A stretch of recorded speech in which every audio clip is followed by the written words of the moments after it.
If you have a drummer who struggles to stay on the click track, then this answer from one of our private Q&A sessions inside the Worship Ministry Training Academy is gold. There are a few really practical techniques that you can start using this week to help your drummers improve their metronome drum playing. So check out this response to one of our Academy students' questions. Drummer does well, but when he adds fills, he gets off the click. Any tips for helping people grow? Yeah. So my son is 12 years old, and it's less about age, it's more about experience, right? So he's just getting his bearings.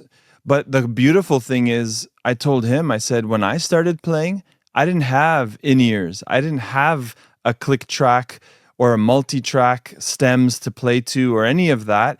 We would just sit there and I would click the band in, and whatever tempo I clicked, we would start. So what I'm doing with my son, we use the Prime app from Loop Community, and so I just created his own little playlist, and I added all the songs that the youth would want to learn or that he would play and want to learn, like praise from Elevation Worship, that kind of stuff.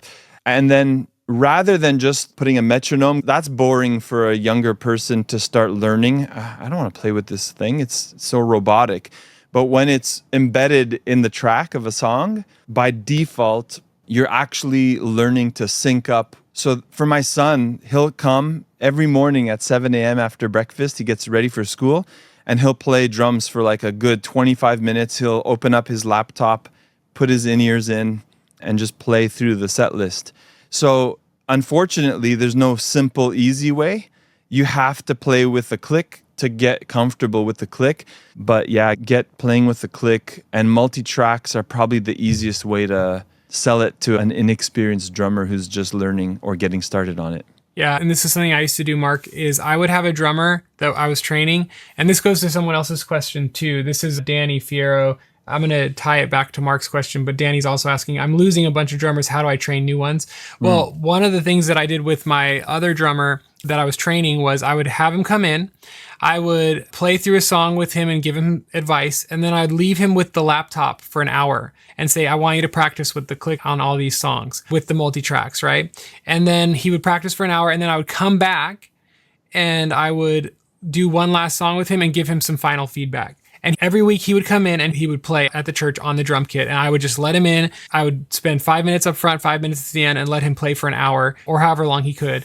Yeah. And that was a great way for him to learn. The one caveat is because tracks are all literally like lined up to a grid, it doesn't take into account that when you play in a live setting, your actual musicians are going to be a little sloppier because they're not quantized, computerized, you know. Yeah. So then the drummer is like following different instead of following the click. So he just has to make sure the click is loudest. And then specifically giving feedback, Mark, to your drummer that, hey, actually, you need to pay attention to your fills, and you need to make sure that you're not rushing your fills, and tell him to practice his fills over and over and over to the click. So, for example, you're running the song, and then you just keep the click after the multi-track's finished, you keep the click going, and you just practice that fill, like duka duka duka duka, right? If you just, and then you do it over, duka duka duka duka, and you try to like make sure you're staying on time, duka duka duka duka, right? Duka duka duka duka, over and over and over and over until you stop rushing it. And so that's how I would train a drummer who's rushing and getting messed up on his fills. Go ahead, John. I just want to add, so I've used this tempo app, and if you see these circles, you can actually accent or remove them completely. This is a little more advanced, perhaps. So it'll skip. So that would be like a and 2 and 3, right? But I'm going to mute, let's say, the second one. 1 and 2, 3, right? And what you do is over time, you take out all of them, except for the one, perhaps, right? So then it creates that idea of space, and I have to make sure that, right? But, and then, oh, I'm off, and that was just one bar, you know? So then that's another way, a little more advanced, perhaps, of how they can train to like get that inner clock going. And back to what you were just saying is to build a lot of times it's when you're getting to the chorus and there's a build for it, or in the bridge building to the chorus again, that's where you'll find, I call it like the train that's speeding down the tracks, and it just keeps getting faster and faster. And those are usually the moments, it's in those builds where they'll tend to speed up. So exactly what Alex said, have them practice those fills, isolate it with a click so that they can lock it in. And that's what my son has to do. When he took drum lessons, his teacher would isolate that treble spot and work it and then loop it over and over again. And we did a podcast a couple months ago with a Grammy award-winning singer, and she said, I asked her how does she do her crazy runs, and she said, never practice faster than you can do it successfully. So that's kind of a strange phrase, but basically what she's saying is slow the tempo down until you can do it right,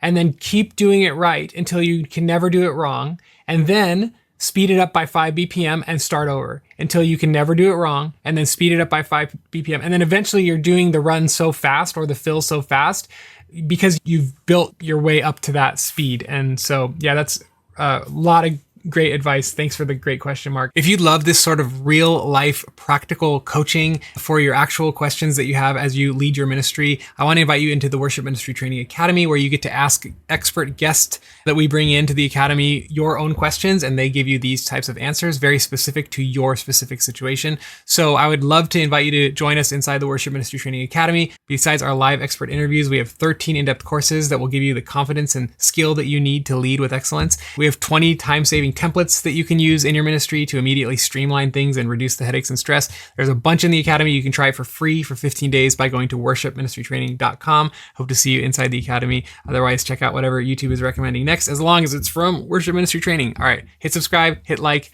and share the love. God bless.